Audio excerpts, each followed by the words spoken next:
In case you missed it, Optimal Blue has announced the dates for its 2026 summit. Join us February 23rd to 25th at Talking Stick Resort and Conference Center in Scottsdale, Arizona, for a client-exclusive event packed with strategic insight and innovation. Attendees will gain early access to Optimal Blue's latest generative AI and automation tools, dive into expert-led sessions on pricing, compliance, and more, and experience hands-on demos of new capabilities.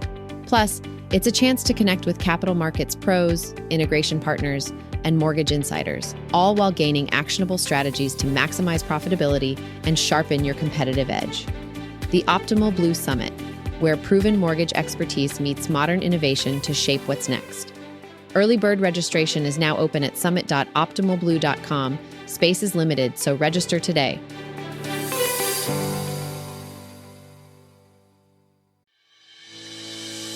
Welcome to Market Advantage, the monthly podcast from Optimal Blue.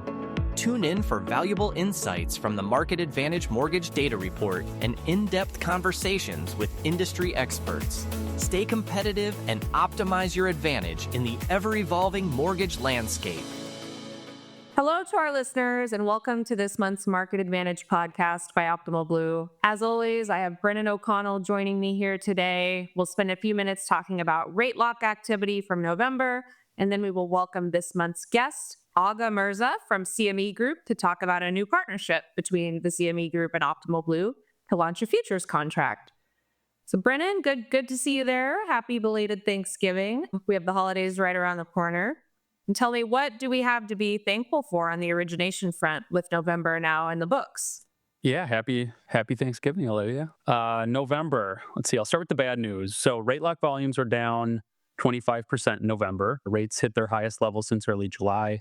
Purchase lock volumes were down 21% month over month. And cash out and rate term refi volumes fell 20 and 50% respectively. However, year-over-year metrics provide some reason for optimism for us. Total volumes are up 12% from November of 2023. Purchase volumes were up a more modest 5%, while cash out and rate term refi volumes saw a material 35 and 95% increase year-over-year, respectively. Purchase lock counts, a preferred metric, I've mentioned this in previous episodes, our preferred metric for measuring market health. We're down slightly, just 3% year over year. It broke a 2-month trend of positive momentum.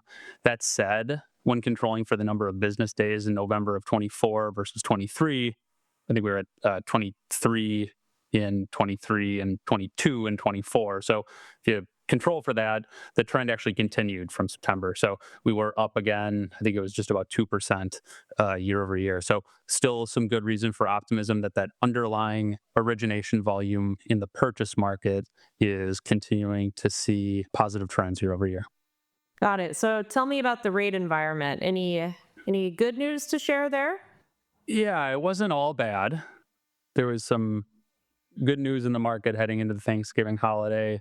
Rates were higher for most of the month. The week leading up to Thanksgiving, though, provided a welcomed rally. The OBMMI 30-year conforming fixed rate index, the benchmark, which we'll be talking about with Agha, it's going to be the underlying index used for the Chicago Mercantile Exchange's future contract to be released in January. That benchmark finished the month down 11 bips from October. Our 30-year FHA and VA rates fell as well, closing the month down 7 and 20 basis points, respectively. 30-year jumbo rates did show a slight increase to close the month, up 16 basis points from October. There's a reason for optimism, though, just across the board as we look toward the final month of 2024. What I think is really interesting is how borrowers and lenders are adapting to this rate environment. So the more difficult rate environment and associated affordability challenges have led to another strong month for FHA production. FHA share rose at the expense of all other loan types, taking another 0.75 of a point of market share and accounting for 20% of total production. FHA share is now back near its peak of just above 22% of all production, which was seen last November, actually, in 2023. VA share fell in November, but is up year over year and sits just above 11% of total volume. So government production in total, which I think as you see affordability challenges creep in, tougher rate environment, you're going to see more of this govy lending, now accounts for nearly 1/3 of all volume. Very interesting. So what about conventional lending? What's the story there? Yeah, like much of our metrics from November, it's a bit gray, a little bit of good, a little bit of bad. For our Star Wars listeners out there, I'd say only Sith deals in absolutes. Anyway, conforming loans. Those underwritten to meet Fannie and Freddie guidelines continued to fall in terms of market share. Conforming share now sits below 53%, roughly 20 percentage points lower than the peak levels seen in spring and summer of 2020. So this trend that really, conforming share peaking during the pandemic, and then in kind of the current rate environment and affordability challenges, just continuing to see sort of a downward slope over time. On the other hand, within the conventional space, you see non-conforming lending, which includes both non-QM and jumbo. It did fall slightly in November, but it remains near its recent highs at just under 15%. So that's nearly a 5 percentage point increase in market share over the same period last year. Just a few other odds and ends we noted. Purchase credit scores were flat at 739, while average scores on refinance locks dropped slightly in November. Cash out average credit fell a couple points to 695, and rate term average credit dropped 1 point to 730. And the average loan amount dropped again in November, decreasing from 380K to 376K, with average home prices falling in kind, dropping from 482,000 to 477,000 to close out the month. Thanks, Brennan. Appreciate the recap of data from November. Before we welcome Agha, I do have to give everybody a reminder that Optimal Blue will be hosting its inaugural user conference, the Optimal Blue Summit. We'll be in sunny San Diego, February 3rd through 5th of 2025, and we genuinely hope to see you all there if you haven't registered already. Sessions will be built for everybody across the mortgage ecosystem, and we have a lot of special and interesting guests on tap. Brennan, what guest are you most looking forward to? Well, it's a long list and a growing list. Obviously, we got Tony Hawk, but many of the sessions are going to include a lot of industry experts. One that we've been talking to most recently is our friends over at Richie May, who are going to, I think, do a really interesting presentation on data visualization and how best to leverage data to build out KPIs in Domo, which they're sort of the exclusive implementer of in the industry. Excellent. That'll be a great session. And if you have not heard us talk about the summit before, yes, you heard that right at the beginning. Legendary skateboarder and entrepreneur Tony Hawk will be a keynote speaker. Personally, I'm really excited for Sarah Wheeler, editor-in-chief of Housing Wire. I'm a big fan of journalism and everything the folks at Housing Wire do. So hope to see you all there. All right, it's time to welcome our guest. We have Agha Mirza. He is Managing Director and Global Head of Rates and OTC Products at the CME Group. Agha, welcome to the Market Advantage podcast. Thank you, Olivia. I greatly appreciate this opportunity, and thank you to Optimal Blue for this. Yeah, Agha, so great to have you on. Really timely discussion we're having today. Optimal Blue and CME just announced a partnership between the two companies to launch a mortgage rate futures contract based on the Optimal Blue 30-year conforming index. So very excited today to talk about that contract, which will be based again on the Optimal Blue mortgage market index. Folks should be familiar with it. It's out on Bloomberg. It's on our website. It's been out for several years, updated daily. So we're going to be talking about that index and how it's going to be powering this futures contract launched by CME. And then we're going to talk all things CME. So many of our mortgage lender listeners may not be familiar with CME. So I think really good opportunity for us today to hear directly from you, Agha, about the CME and how the CME is doing a lot more now in the mortgage market. Yeah, why don't we take that opportunity to hear more about what CME Group does, as well as your role there, Agha? Absolutely, Brennan and Olivia, that's a great place to start. So for your listeners, just briefly, CME is the world's leading futures and options exchange. It provides deep, large, and liquid markets across a range of asset classes, ranging from interest rate, fixed income, which is my area, equities, foreign exchange, crypto, commodities, agriculture. And, what's remarkable about CME futures and options products is that we are equally strong and leading in all of the asset classes. So now let's move to what I do. I am managing director and global head for rates and OTC products. So I am in charge of the interest rate business that includes products such as, and you may have heard about these, treasury futures and options, SOFR futures and options, credit futures, swap futures called ERIS. And now we are very excited to get into the mortgage space that I guess we will be talking about. And we're so glad you are, Agha. So perhaps I can share a bit more about how we think about our place in the mortgage market and what we can offer and how we can help your mortgage lenders and other industry participants with regards to mortgage-related products. Just a bit about the journey that we have been on in the recent decade or last 10, 12 years, even though I should note that CME is at the last I checked, was a 174-year-old exchange. And please pardon me if I'm off by a year or two. Time flies quickly. So, and obviously, Treasury futures, our flagship product, was the first one to be created in 1977. But let's bring us to some more recent history and fairly quickly. I think coming out of global financial crisis, everyone or most of us in financial markets learned about the at the time upcoming Dodd-Frank Act. Dodd-Frank Act and another piece of significant banking regulation called Basel III. They were both expected to get into our industry from a regulatory point of view and impact market structure, impact cost of trading and the type of products that make sense. And so if I stand back in 2013, there was already significant concern about rising capital charges on bank balance sheet and its impact on the liquidity that bank dealers provide to in fixed income markets, as well as there were going to be increased margin requirements on derivative trades. Seeing what is coming, and which is all of our jobs in our respective industry, in our respective professions, we engaged with clients and sought to solve their problems and deliver on their needs as much as possible. What that meant was that the treasury futures and we are so-called exchange listed products, standardized listed products.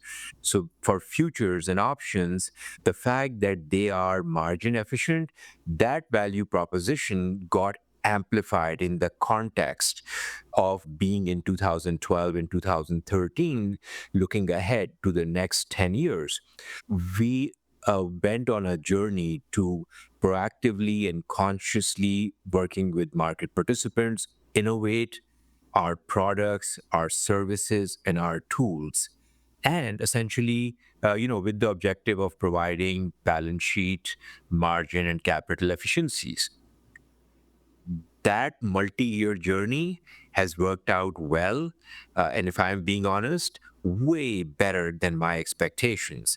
Today, depending on how you measure our markets, be it average daily volume, open interest, which are open positions, large open interest holders. It's a count of open interest holders published by our regulator CFTC.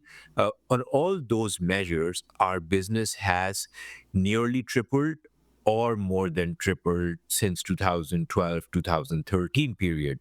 Treasury futures back in 2013 were an estimated 54% of the entire cash treasury market. Today, they are 113% of the cash market.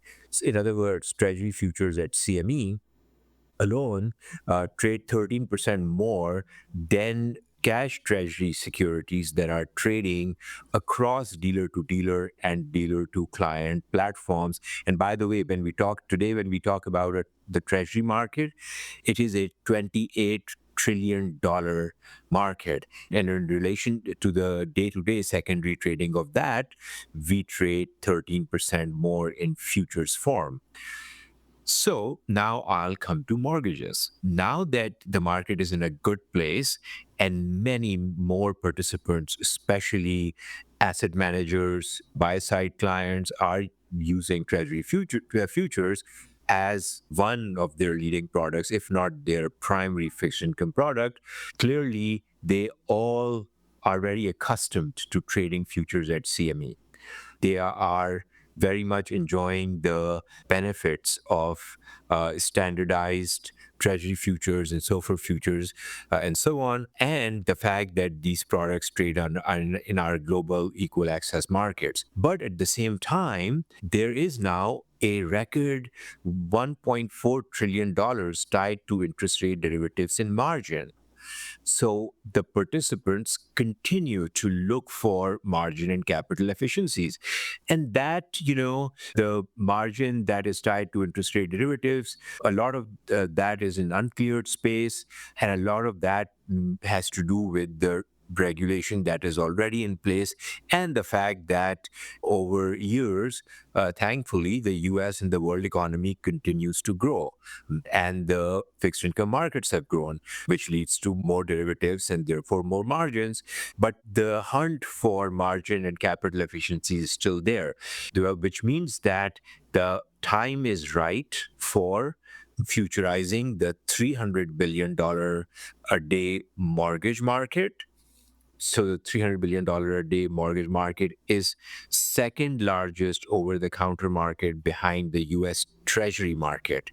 So clearly a very, very important market. And in terms of working with Optimal Blue, which we are very excited about, we will be launching a specific product that we are naming Mortgage Rate Futures Contract. But the long form of that name would be a monthly futures contract that cash settles to Optimal Blue 30-year mortgage rate lock index. And this index accounts for 35% of all mortgage rate locks that take place in the United States. So clearly highly representative and the leading index in the market. And then final point I'll make is that 2 years ago, we launched TBA futures. TBAs, or rather TBA forwards, are the primary mechanism for trading mortgage-backed securities in the OTC space. We have launched futures versions of that that primarily provides access to mortgage originators and the holders of servicing rights, middle market clients. But, in addition to everything that we just talked about, the fact that many participants are using treasury futures in significant ways, and that makes the world very accustomed to trading futures. In addition to all of that, through the TBA futures and through our overall fixed income distribution, we have a growing network of mortgage originators and service right holders. And finally, while TBA futures and OTC TBA forwards are the mechanism that is being used today, a number of participants, including mortgage lenders, have exhibited demand for the primary mortgage rate exposure. Both MBS and the mortgage rate include prepayment risk. However, this contract tied to Optimal Blue mortgage rate lock index will be the first one that has primary rate exposure or primary rate exposure with prepayment. The other instruments essentially have an element of secondary market, their own specific supply and demand and things like that. Agha, that incredibly helpful context, I think, for all of our listeners to understand the journey that the CME took into this space. Certainly happy that you did it, that I think there's so many efficiencies for many of our clients that they're going to be able to pick up based on the new products that you're launching. I think about the portfolio of products that the CME now offers between the TBA futures, the recently announced Optimal Blue primary rate futures that are going to be launching in January. You now have this opportunity to manage all components of that mortgage asset, both in the pipeline and then as well after the loans have been originated, funded, and then you're holding them in a portfolio, whether that's a servicing right or the actual mortgage asset itself. You mentioned it, the exposure to prepayment risk, this primary rate input here that's going to be driving these futures contracts, or is the underlying benchmark for the futures contract. That's going to be taking into account the margin component or the primary secondary spread that's built in by the originators. And so what a great way for the CME to continue to help with folks on the risk management side, as they're going to be looking to manage the risk from prepayment, in addition to all of the capital market risks that CME has already launched the products to take care of. So really an exciting development. And I think really powerful to see the CME, you talked about a 175-year-old entity coming into this space. And for many of our lenders, they're used to trading in maybe a different way. And so now you've got this large, well-established exchange coming into the mortgage space. What's going to be different for mortgage lenders today who are used to trading maybe just traditional TBAs? What's different for those folks who are going to start to think about leveraging some of the products that CME offers? Absolutely. It's important to discuss the differences as well as what I hope are significant benefits of trading at CME using the mortgage rate futures contract. So, I may say this more than once in the conversation, because obviously I'm talking about CME centralized markets and cleared products. But at a high level, who are we? We are an exchange. That means that we run an anonymous, all-to-all electronic centralized marketplace where those who have onboarded can trade seamlessly and efficiently. And as soon as the trade is done, it's a derivative transaction, futures or options or swaps, with the party that traded in our centralized markets, futures or options, faces CME clearing, which guarantees all the trades and risks, manages them.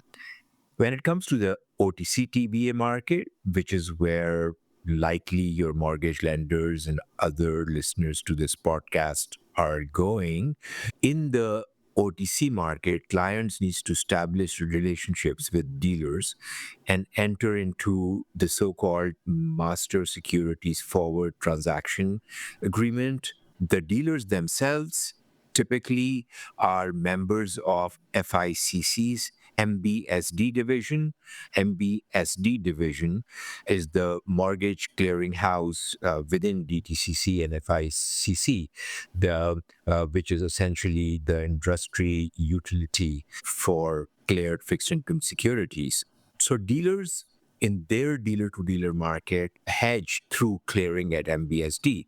But the clients who have signed this master securities agreement, they remain bilateral with dealers.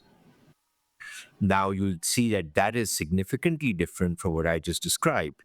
The moment you trade the mortgage rate future or the TBA future or Treasury future, you automatically face the single CME clearing Inc., which is basically which has the highest ratings and which provides seamless, highly efficient electronic workflows.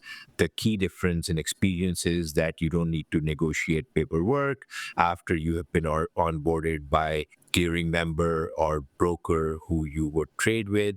That primarily involves account information and some other details. And after that, it's just a seamless electronic process. And each trade is with the single counterparty, which then opens doors for additional efficiencies.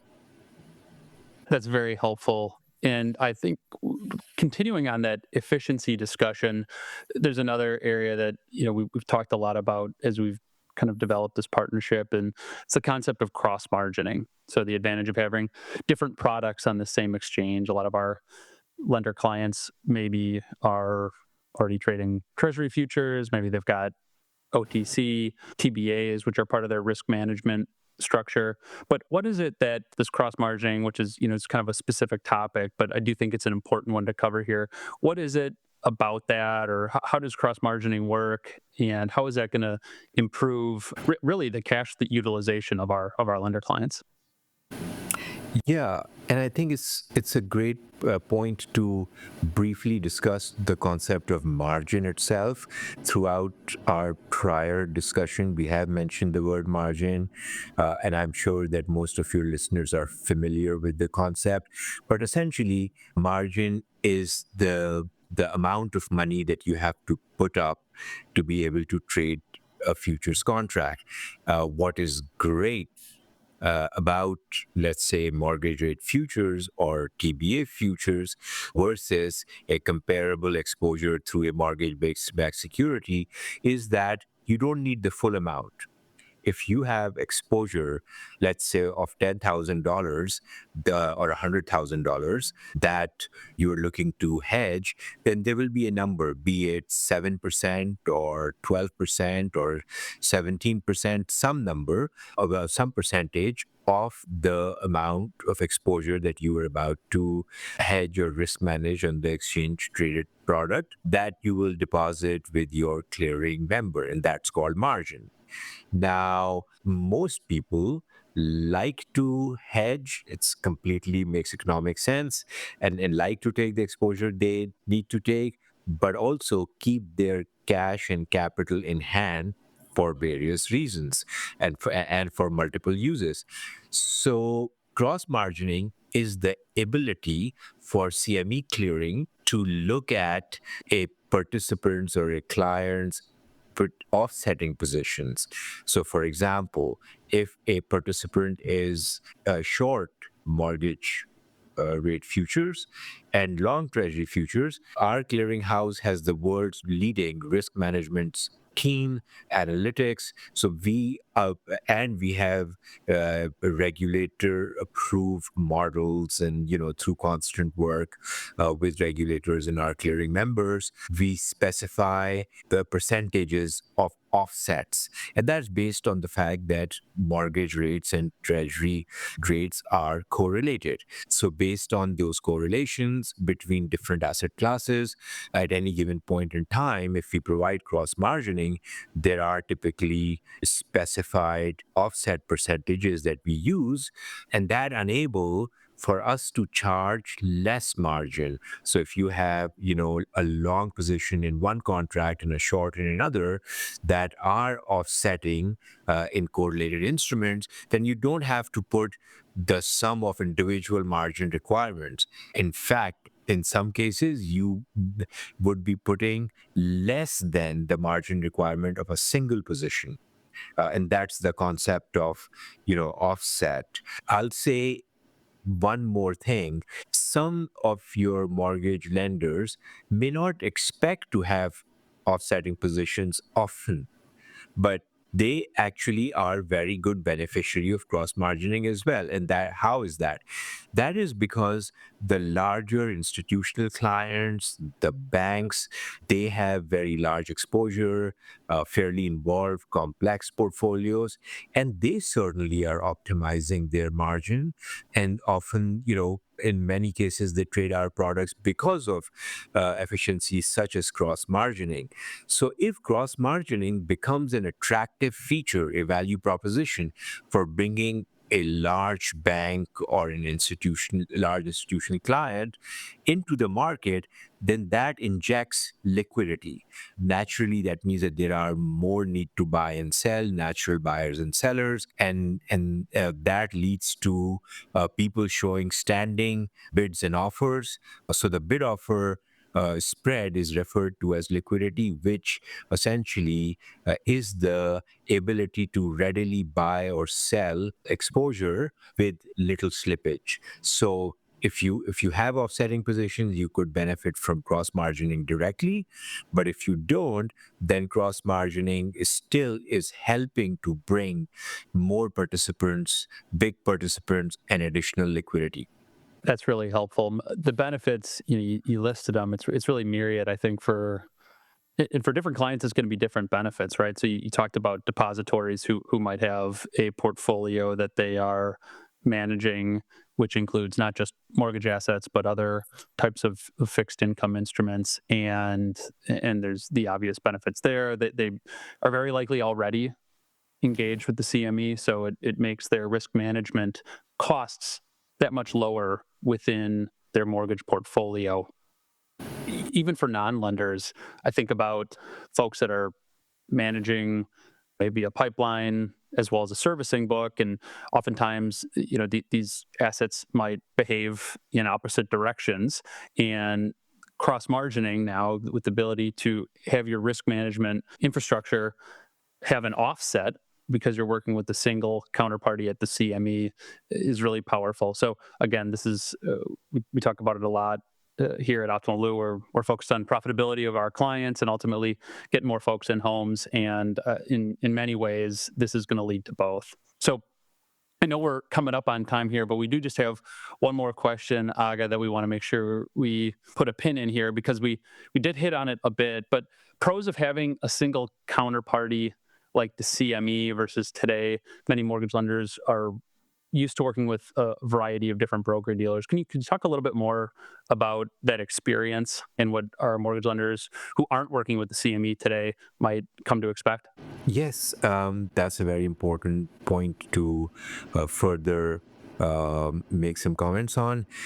As we said, you are not signing multiple agreements with multiple dealers, less paperwork. You are not maintaining positions and exposures with multiple dealers, because obviously when one participant, for example, a mortgage lender, has a need to buy or sell, Bank A may have a better price than Bank B, so they'll trade with Bank A. Later, when they have another need, then Bank B may have a better price and they'll trade with Bank B, which then leads to open positions with multiple parties. What is unique with CME is that there is a single equal access global all to all market. So, everybody is aggregated in there, which means that the same experience of trading with party A and party B will feel same. You'll just trade on the best price. And as I said earlier, you're not maintaining multiple relationships and keeping multiple open positions.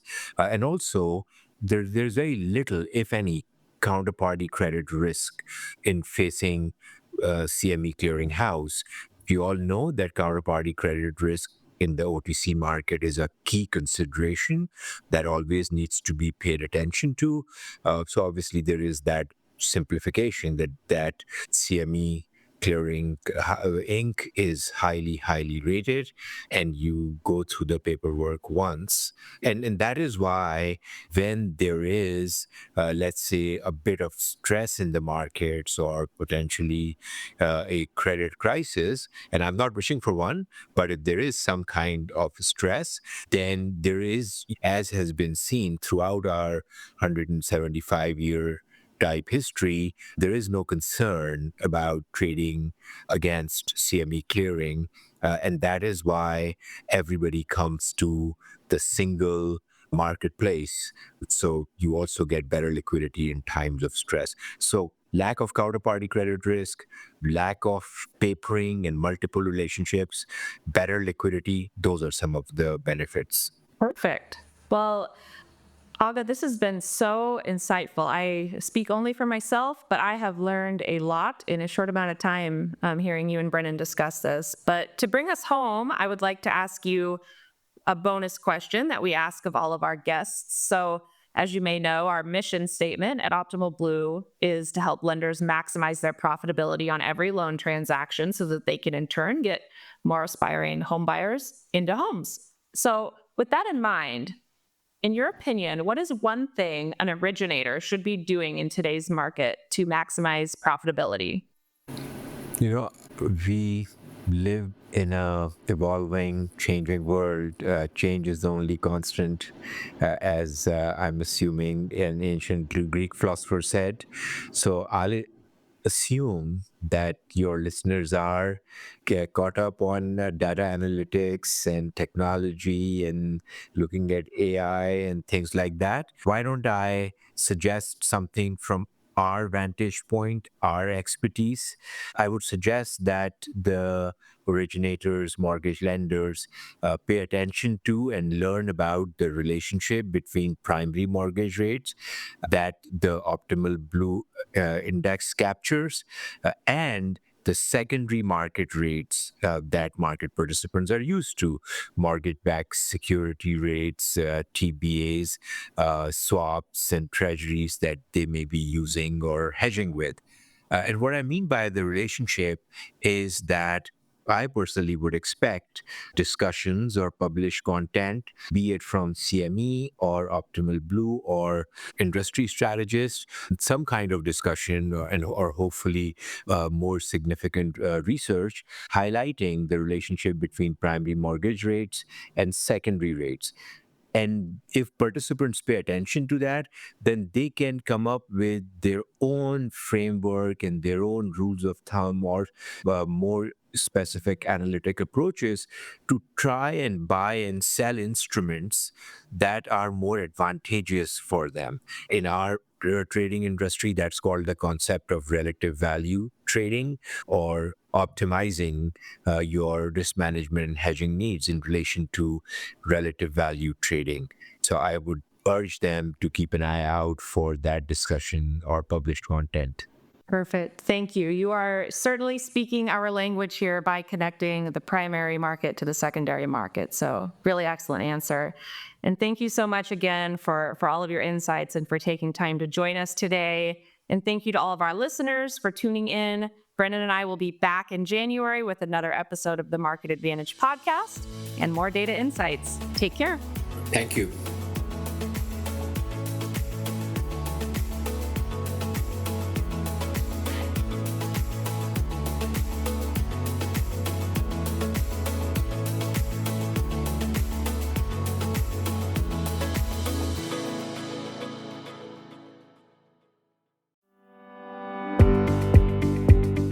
Is your technology vendor selling real solutions or just the idea of them?